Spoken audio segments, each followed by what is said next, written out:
Happy Sunday, YouTube! At least Sunday at the time of filming this anyways, but I am back with a Transformers unboxing. I know it's been a little while.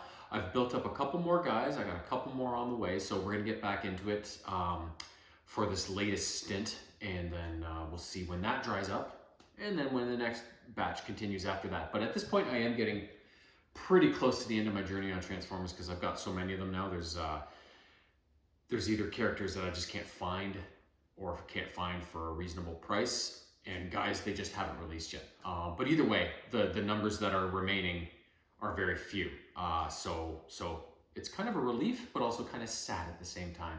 But I'm not gonna dwell on that because we still have work to do. So let's get at it.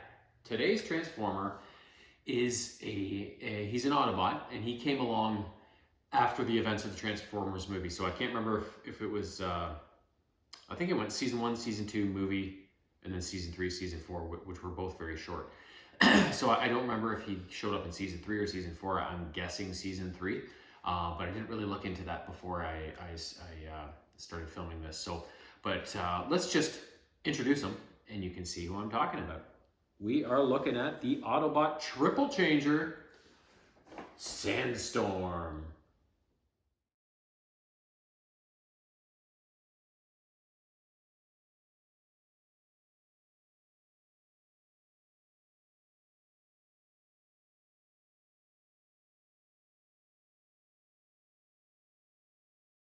Like I said, Sandstorm is a triple changer. He's got two alternate modes. Of course, he's got his robot mode, but then his two vehicle forms are like almost like a dune buggy type car, like an off-road Baja type vehicle. And then he also can turn into a helicopter. Sandstorm came to the Autobots by a circuitous kind of route. So basically what happened was Sandstorm lives on a planet called Paradron, which is his ancestors apparently left Cybertron millennium ago because of war, and went through some sort of time warp or wormhole or something like that, and stumbled upon this planet Paradron. Very energon rich, and they're a very peace-loving race. So these Autobots that settled down on Paradron are very pacifistic, and they have no worries because, like I said, the energon is everywhere. So they just live out a happy life. Sandstorm isn't quite satisfied with this lifestyle because if you could compare him to anybody, remember in the Harold and Kumar movie when Roldy and Kumar were always teased by those guys that were like, extreme, extreme, and they love the extreme sports and the thrill and the excitement and the danger. That's kind of Sandstorm's personality. He would be kind of a daredevil type of thing. So living on this kind of planet with these peace-loving people that are very chill, he's not quite happy, but at least he's safe, right? Well, he's not safe because Scourge and Cyclonus stumble upon this warp that leads them to Paradron, and of course they show up and are basically on this planet that's full of energon and also full of weaklings. So they're like, yeah, this planet's ours now, so is all this energon. Piss off, right? So Sandstorm is the only one who really stands up to them. He gets captured, he escapes, he takes a shuttle back through the wormhole, sends out a distress call, the Autobots pick it up, they come to help. So the Autobots come in, and Sandstorm guides them on what's going on the planet, and the Autobots eventually free all of the Sandstorm's brethren, and they escape the planet, but not before Sandstorm plants a bomb and blows up the planet because it's so rich in energon. It could be such a resource for the Decepticons that they decide just to obliterate it, and nobody has it. So that's the story of Sandstorm.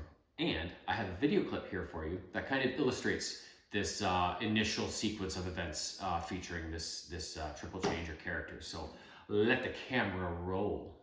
Come on, let's get out of here before the Decepticons use us for target practice. But what about us? My robots? We have plenty of room on Cybertron. Skylinks, transform and start moving the Autobots. That won't be necessary. We have escape pods to get us off the planet in case of disaster.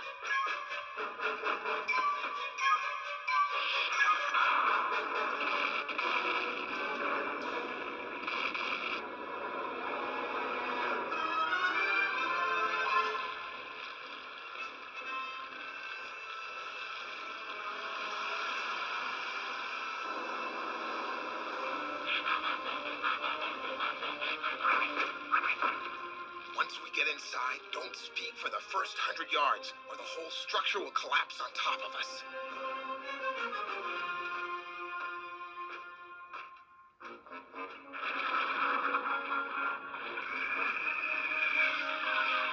Don't move. The missile's trying to sense our presence.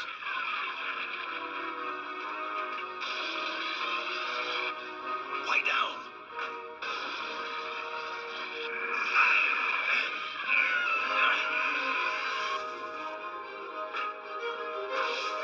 Hurry! We don't have much time!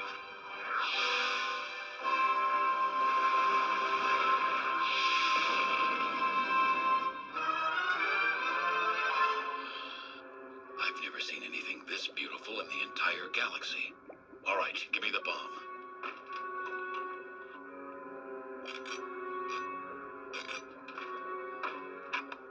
We've got 5 minutes to get off this planet. Let's go.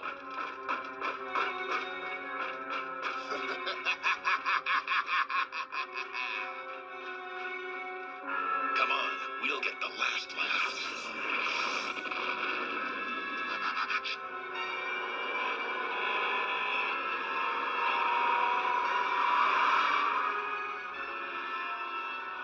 Run, you Autobot cowards!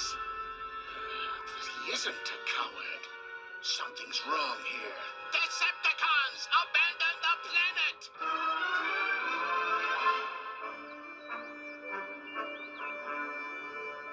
9, 8, 7, 6, 5, 4, 3, 2, 1.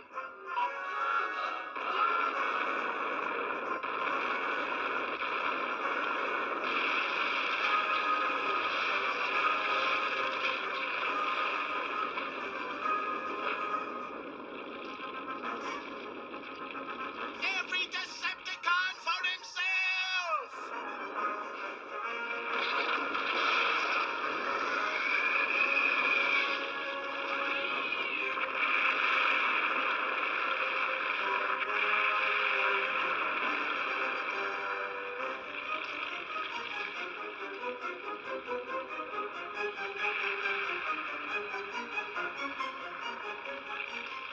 It's as beautiful in death as it was in life. Well, no need to get all mushy. Cybertron's a better place anyway. Not so perfect. So there you get to see Sandstorm working alongside Ultra Magnus, one of my favorite Autobots of all time, as they liberate Sandstorm's buddies and obliterate Paradron. So that's Sandstorm in a nutshell. You got to see him both in robot mode and in his Baja type vehicle mode. He never utilized his helicopter mode, but he does have it available to his needs. So this toy here is from Unique Toys. I have a small handful of Unique Toys robots in my lineup. I think Blur, Octane, and then I think the 3 of the 5 Combaticons that I have are also Unique Toys. And there might be 1 or 2 other ones as well. But I do have enough Unique Toys now that I do trust this brand. And I do find the transformation process on Unique Toys a little more simplistic than some of the other brands, which I appreciate because some of them can be kind of confusing. And especially when you're dealing with the triple changer, when you've not only just, you don't have the back and forth between the 2 modes, you've got a 3rd one mixed in there, right? So that's kind of key. He's more of a new release. He just became available a couple months ago, I think. So I found a really good price for him actually online. I was surprised. And so I gobbled him up right quickly. I never had his toy as a kid, his G1 toy, but I did know, I can't remember who it was, but somebody I know did have his toy because I remember playing with it quite a bit. I really like the Sandstorm character. I like his vehicle mode, and I also like his color scheme because I do like orange and yellow. I like those types of colors. So I was very happy to find him in the Masterpiece lineup and acquire him. So now, speaking of his G1 toy, let's have a look at what that original mold looked like right here.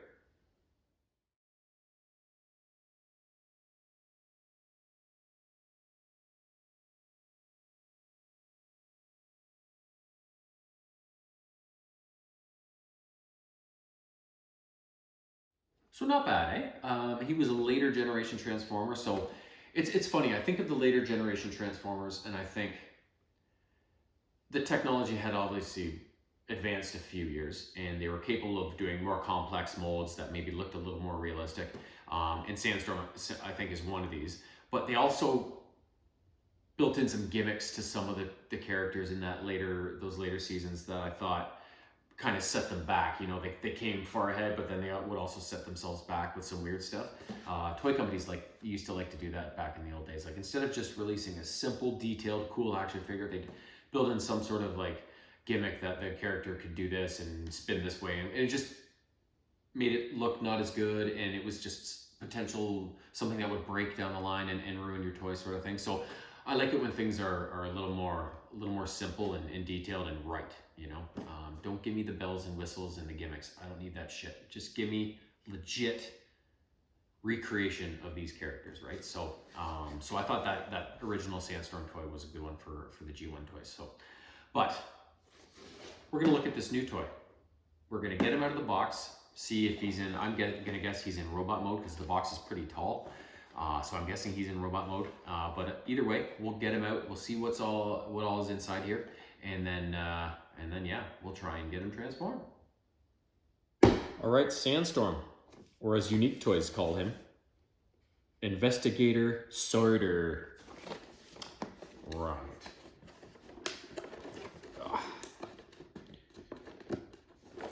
Tape. This is effective tape. Ooh, there we go. There we go. I got a grip. There we go.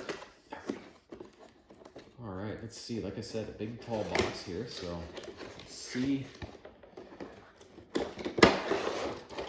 Yep, definitely in robot mode.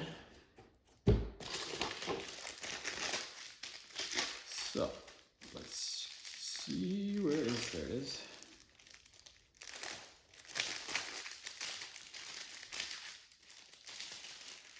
Instructions, his character card, those are nice ones, and then he has, whoa, he has these swords, which I believe also serve as the rotors on his helicopter mode at the top. So that's what those are for. Other than that, it doesn't really come with much.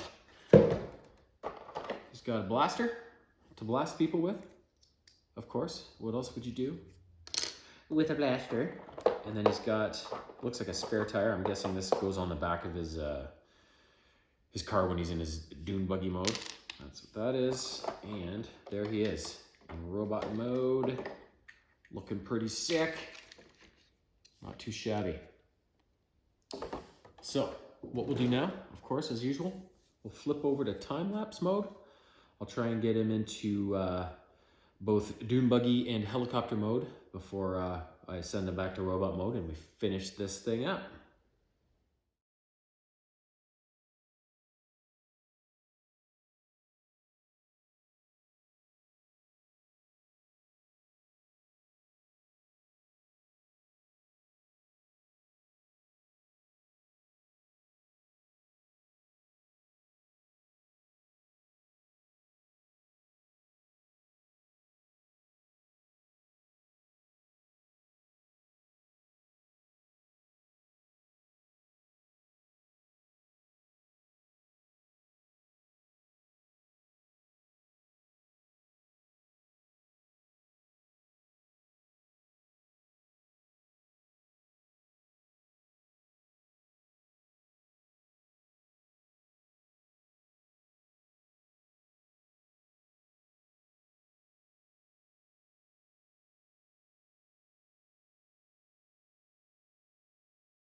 So Sandstorm, what did you think?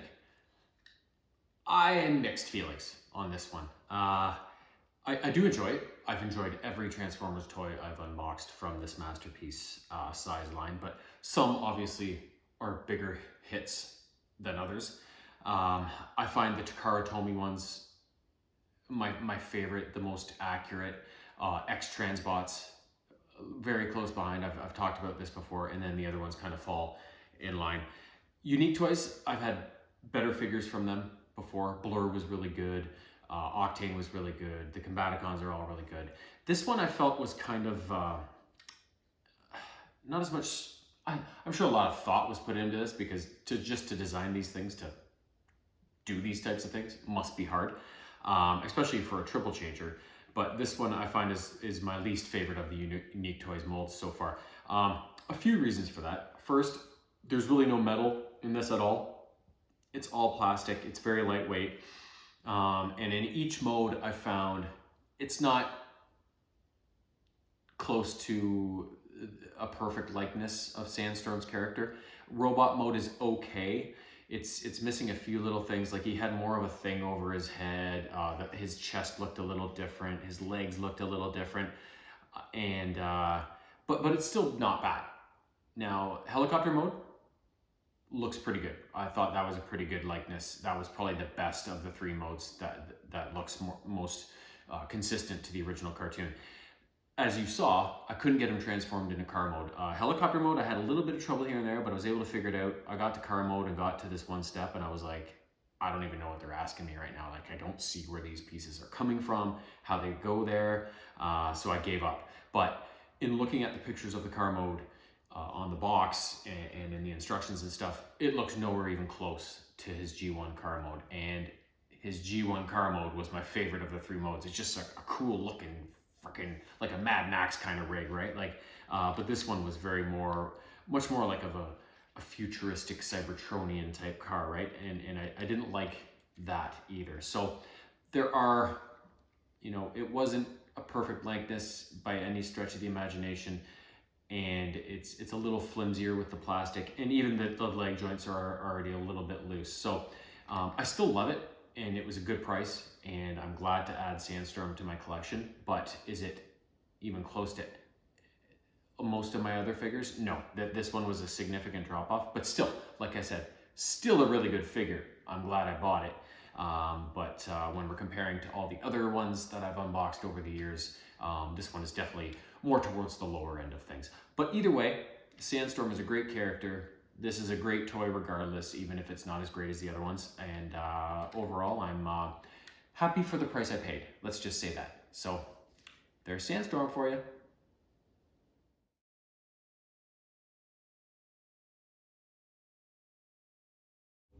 Meow.